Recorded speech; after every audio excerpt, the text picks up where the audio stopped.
Hello, जय हिंद, वंदे मातरम। दोस्तों, स्वागत है आप सभी का इस वीडियो में। और आज के वीडियो में हम नवंबर के करंट अफेयर्स के बारे में डिस्कस करने वाले हैं। इससे पहले हमने जुलाई, अगस्त, सितंबर, अक्टूबर के करंट अफेयर पढ़ लिए हैं और आज हम अक्टूबर के छोड़ के नवंबर के करंट अफेयर्स पढ़ने वाले हैं, क्योंकि नवंबर एक काफी इंपॉर्टेंट मंथ है और इससे क्वेश्चंस पूछे जाने के चांसेस ज्यादा है। तो आज हम चाहे इंपॉर्टेंट डेज हो, उनकी थीम हो, अवार्ड्स हो और साथ ही साथ जो इंपॉर्टेंट एक्सरसाइजेस होती हैं उनके बारे में डिस्कशन करने वाले हैं। तो वीडियो में आगे बढ़ने से पहले मैं आपको बता दूं कि हम पढ़ेंगे कैसे। पहले हम इंपॉर्टेंट एमसीक्यूज करने वाले हैं। उसमें आपकी जो एक्सरसाइजेस होती हैं, सम्मेलन होते हैं, योजनाएं होती हैं, उनके बारे में डिस्कस करेंगे। फिर हम इंपॉर्टेंट डेज के बारे में बात करेंगे कि डेज से भी क्वेश्चन पूछे जाते हैं और खासकर थीम से, तो उसको भी डिस्कस करेंगे। और लास्ट में वीडियो के हम इंपॉर्टेंट अवार्ड्स जो नवंबर के हैं, दिए गए हैं, उनके बारे में डिस्कशन करेंगे, ताकि कुछ भी छूट ना जाए। क्योंकि अब तो जुनून है वर्दी का, और वर्दी चाहिए तो बस चाहिए। तो सभी लोग अपनी सीट बेल्ट बांध कर बैठ जाइए, क्योंकि शुरू होने वाला है। तो पहला क्वेश्चन है यहाँ पर। क्या लिखा है पहले क्वेश्चन में? हाल ही में किस राज्य सरकार ने ग्लोबल फिशरीज कॉन्फ्रेंस इंडिया सन 2023 में घोल फिश को राज्य की स्टेट फिश घोषित किया है? यानी ऐसा कौन सा देश, स्टेट है जिसने जो घोल फिश है उसको अपनी स्टेट फिश घोषित कर दिया है? तो ऑप्शन है महाराष्ट्र, गुजरात, झारखंड, नागालैंड। तो सही ऑप्शन आपको बताना है उससे पहले कि मैं बता दूं, तो ठीक है, अब मैं बताता हूँ इसका सही आंसर क्या है। तो इसका सही आंसर है गुजरात। गुजरात वो राज्य है जिसने घोल फिश को अपनी स्टेट फिश का करार दिया है। कुछ ऐसी दिखती है घोल फिश। और ये जो घोल फिश है ना, ये काफी इंपॉर्टेंट है, काफी मांग में रहती है। ये पता क्यों? इसके मांस की वजह से, उसके ऊपर मांस होता है ना, उसकी वजह से। और जो एयर ब्लेडर्स होते हैं उनके कारण इसका यूज, जो बियर होते हैं ना, लोग बियर पीते हैं, वाइन पीते हैं, उसमें यूज होता है इसका। और साथ ही साथ इसको बेचा भी जाता है यार, सेपरेटली इसको बेचा जाता है। और साथ ही साथ आपने देखा होगा फार्माक्यूटिकल्स होते हैं ना, उसमें भी इसका यूज होता है। तो काफी इंपॉर्टेंट है। दैट्स वाई जो गुजरात है उसने इसको अपनी स्टेट फिश बनाया है। आगे अगले सवाल की तरफ। हाल ही में भारत और किस देश के बीच वज्र प्रहार का 14वां संस्करण हुआ है? वज्र प्रहार है क्या? पहली बात तो सवाल यही बन जाता है। वज्र प्रहार एक एक्सरसाइज है। अब ये किन दो देशों के बीच एक्सरसाइज है, ये बताना है आपको। ऑप्शन दे रखे हैं जर्मनी, फ्रांस, यूएई, अमेरिका। तो क्या होगा इनमें से सही आंसर? सही आंसर है इसका अमेरिका। जो अमेरिका है ना, उसका सही आंसर है, क्योंकि जो वज्र प्रहार है, इंडिया और अमेरिका दोनों के बीच की एक मिलिट्री एक्सरसाइज है, जिसमें दोनों कंट्रीज की जो सेनाएं हैं आपस में आती हैं और अपनी एक्सरसाइज को करती हैं, ताकि जो उनके टाइज यानी रिलेशन है, संबंध है दोनों कंट्रीज के बीच में, उनको और ज्यादा इंप्रूव किया जा सके। ठीक है, आगे बात करते हैं अगले सवाल की। किस राज्य सरकार ने हलाल सर्टिफाइड प्रोडक्ट्स पर प्रतिबंध लगाने की घोषणा की है? जो हलाल सर्टिफाइड प्रोडक्ट्स होते हैं उन पे प्रतिबंध किस सरकार ने लगाने की बात की है? तो ऑप्शन है बिहार, मध्य प्रदेश, उत्तर प्रदेश, उड़ीसा। बेसिकली जो ये हलाल सर्टिफाइड प्रोडक्ट्स है, ये ऐसे बताते हैं कि गवर्नमेंट की तरफ से रिपोर्ट जो आई थी उसमें ऐसा कहा गया है कि कुछ लोग, ऐसा होता है कि इसमें इसको गलत तरीके से इस्तेमाल करते हैं, जैसे टेरर फंडिंग भी इसके थ्रू हो सकती थी। तो इन चीज को रोकने के लिए जो गवर्नमेंट है उसने हलाल सर्टिफाइड प्रोडक्ट्स पर प्रतिबंध लगाया है। अब कौन से स्टेट की गवर्नमेंट है, ये इंपॉर्टेंट है, ये बताना है।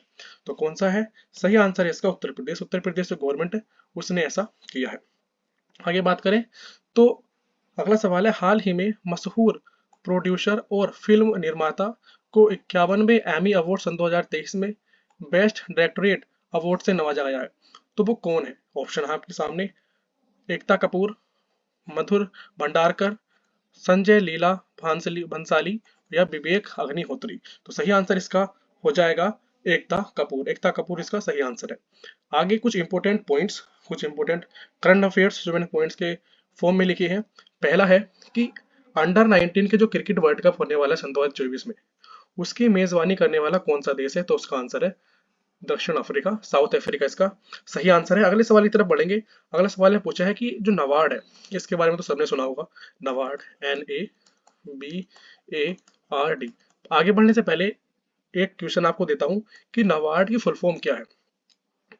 नबार्ड की फुल फॉर्म चलो मैं बता देता हूँ। नबार्ड होता है national bank for agriculture and research development. इसकी अगर हेडक्वार्टर की बात करें तो मुंबई में है। और इसके ना रिसेंटली जो उप प्रबंध निदेशक होते हैं उनको अपॉइंट किया गया है, जिनका नाम डॉक्टर अजय कुमार है, अजय कुमार सूद है, ठीक है, याद रखना इसको। आगे, खिश्तवाड़ जिला, खिश्तवाड़ जिला कहाँ है? पहला क्वेश्चन, जम्मू कश्मीर में। और यहाँ पे हुआ क्या है, वहाँ का केसर की खेती होती है, तो केसर को ना वहाँ पे जीआई टैग मिला है। जीआई टैग, अब क्वेश्चन ये भी है कि जीआई की फुल फॉर्म क्या होती है, तो जीआई मतलब ज्योग्राफिकल इंडिकेशन। क्वेश्चन यहाँ से पूछे जाते हैं क्योंकि इंडिया के पास G20 की प्रेसिडेंसी थी, तो ये काफी इंपॉर्टेंट होता है कि आपके लिए भी जानना, क्योंकि क्वेश्चन एग्जाम में यहीं से आते हैं, ठीक है। अगला है पॉइंट, भारतीय नौसेना और डीआरडीओ ने पहली स्वदेशी नेवल एंटी शिप मिसाइल का सफल परीक्षण किया है, याद रखना इसको। आगे है, हाल ही में नोवाक जोकोविच ने एटीपी फाइनल्स में 7वीं बार खिताब जीता है, याद रखना इन भैया को। नाम क्या है इनका? नाम क्या है भाई इनका?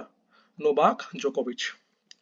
आगे अगले सवाल के ऊपर बात करते हैं, किस पूर्व क्रिकेटर को पश्चिम बंगाल का राज्य ब्रांड एम्बेसडर बनाया गया है? क्या बनाया गया है? Brand ambassador. कहाँ का? वेस्ट बंगाल का। तो वो कौन है? क्या वो सचिन तेंदुलकर है? क्या वो वीरेंद्र सहवाग, सौरव गांगुली या राहुल द्रविड़? तो सही आंसर बताओ। इसका सही आंसर हो जाएगा सौरव गांगुली को, जो वेस्ट बंगाल है वहां के ब्रांड एम्बेसडर बनाया गया है रिसेंटली। आगे अगला सवाल है, किस राज्य में खादी कारीगर सम्मेलन सन 2023 का आयोजन किया गया था?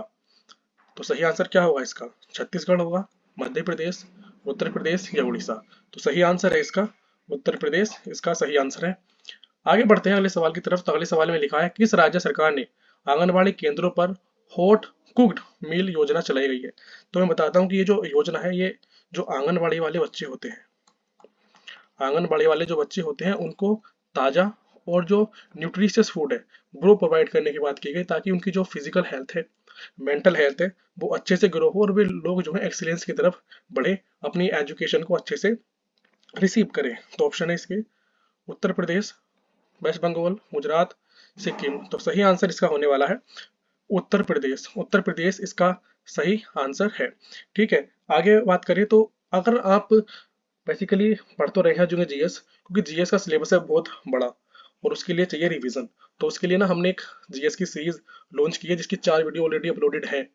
अगर तुम लोगों ने चेक नहीं किए तो वहां पे जाके चेक कर सकते हैं, क्योंकि ये इंपॉर्टेंट होने वाली है तुम्हारे लिए भी और जो जीडी वाले बच्चे हैं उनके लिए भी। तो जाके चेकआउट करो, डिस्क्रिप्शन में लिंक होगा या आई बटन पे भी आप चेक कर सकते हो, लिंक वहां पे मिल जाएगा।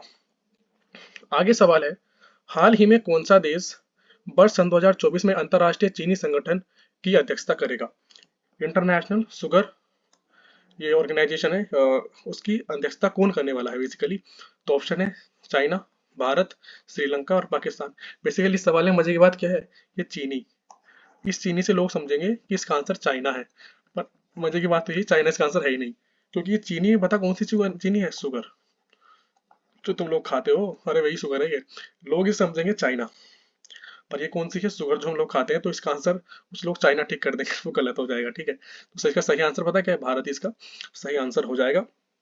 बेसिकली जो हमने बात की कि इंटरनेशनल शुगर ऑर्गेनाइजेशन, ये जो है 1968 1968 में इसकी स्थापना हुई थी, और इसकी हेडक्वार्टर की बात करें, मुख्यालय की बात करें, तो वो लंदन में है, याद रखना इसको। आगे बात करते हैं, हाल ही में भारत और किस देश के बीच मित्र शक्ति मित्र शक्ति सन 2023 का नौवां संस्करण हुआ है?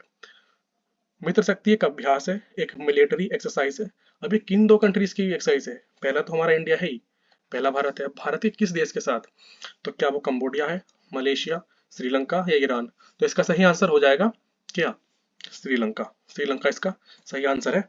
आगे बात करें तो ये जो एक्सरसाइज है दोनों की कंट्रीज के बीच में एक्सरसाइज है, क्योंकि इसमें श्रीलंका के भी और इंडियन जो मिलिट्री पर्सनल्स होते हैं वे साथ में आते हैं, और जो अपनी एक्सरसाइज है छापे मारने वाली, खोज करना, ये जो उनका टारगेट होता है उसको डिस्ट्रॉय करना, मशीनों के तहत या हेलीकॉप्टर के तहत अंजाम देना, वो किया जाता है।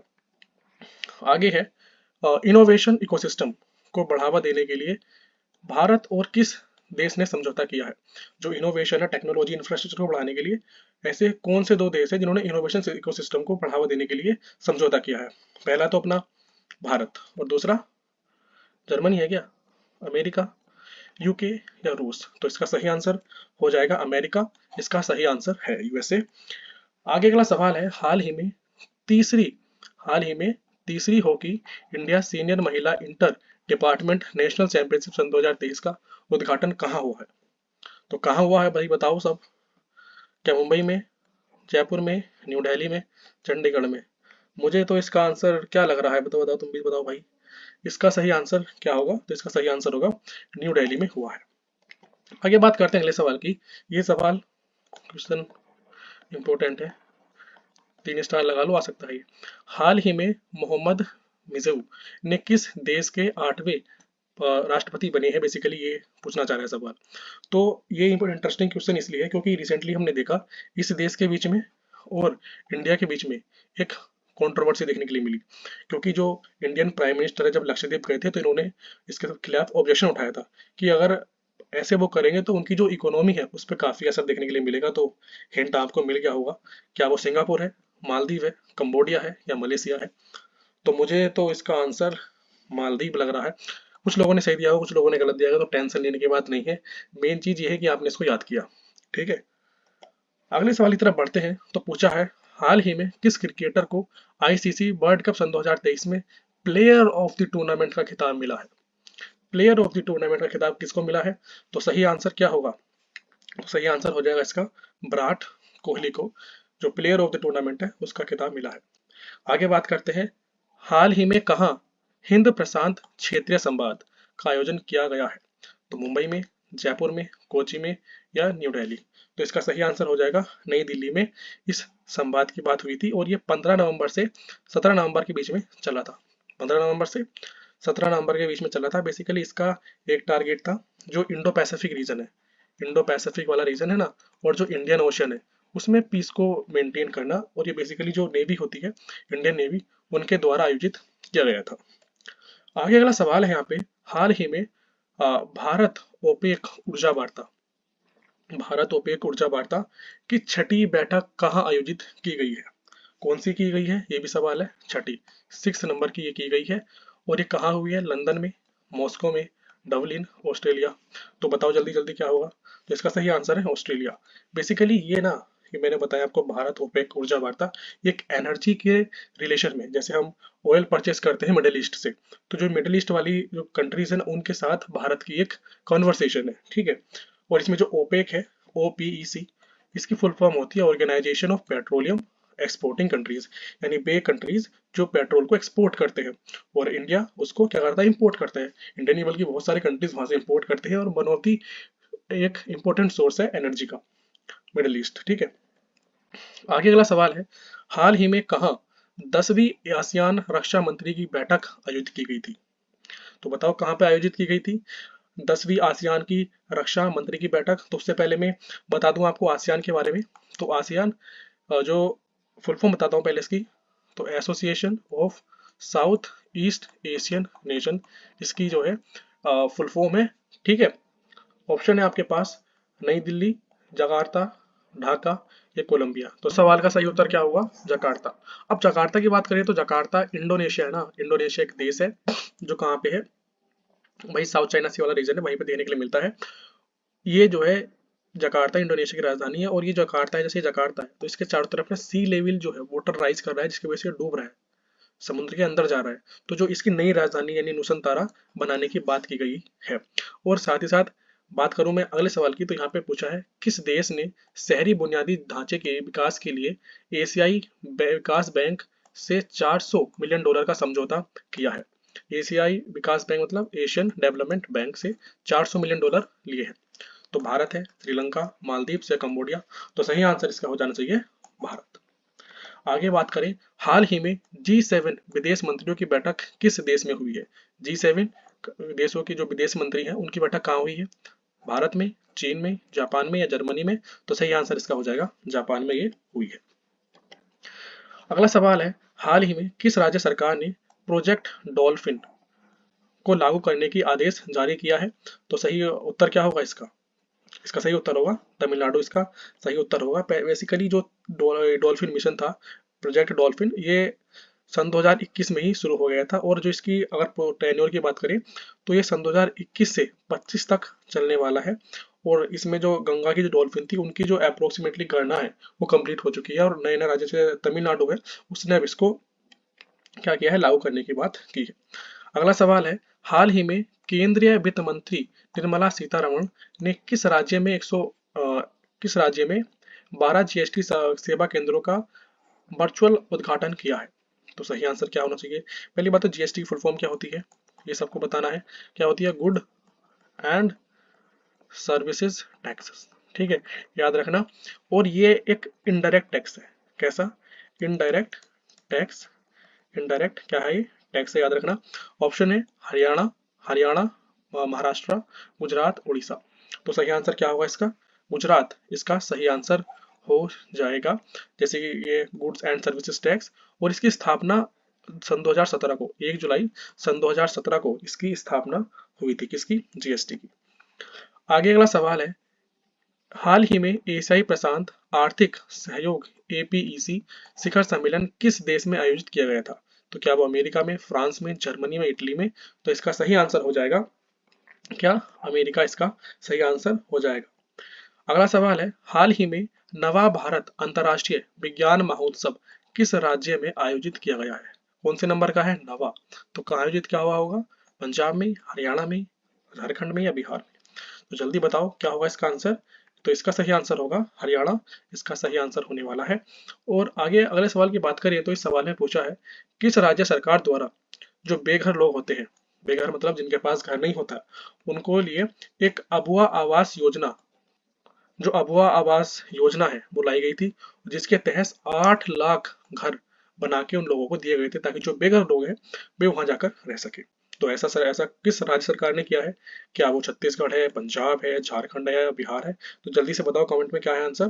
तो इसका सही आंसर है झारखंड की जो गवर्नमेंट है उसने 8 लाख घर बना के दिए हैं बेघरों को, ताकि वे अच्छे से रह सके। अगले सवाल ने पूछा है, कहाँ अंतरराष्ट्रीय सौर गठबंधन सभा का छठा सत्र शुरू हुआ है? कौन से नंबर का है? 6 नंबर का। कहाँ हुआ है क्या ये?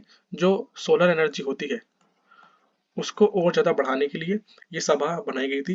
कहाँ है ये? पटना में, न्यू दिल्ली में, बेंगलुरु में, मुंबई में? तो कहाँ है?